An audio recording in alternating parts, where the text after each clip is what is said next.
Good morning. We just wanted to share a quick tool with you that you can use to record lectures or show students examples as you work them out on your board today before you leave. And you can upload these videos to YouTube or to your computer, and you can put them on Google Classroom to accompany the packets or the work that you're sending your kids. So we're going to go to the website Screencast and make yourself a login with Google. The first time that you do this, it will actually have to download for just a little while. So if you don't have great internet at home, you might want to do this at work and go ahead and download the software. And then all you have to do is click right here, Start Record.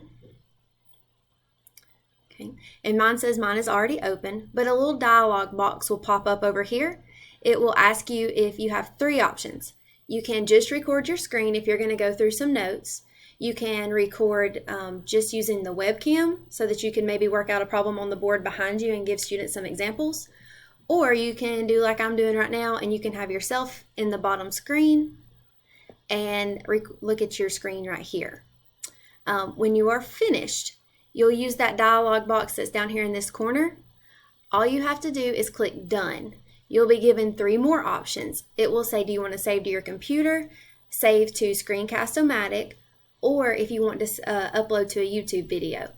If you upload to YouTube, then you will need an account, and YouTube will actually help you publish your video, and then you just share that link in your Google Classroom.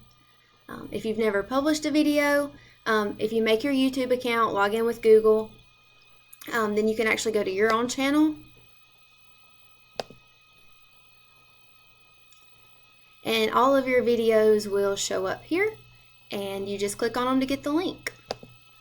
If you have any more questions about how to use this, or if I didn't explain something well, feel free to email me or send me a chat, and I'm more than happy to talk you through it and help you out. Bye!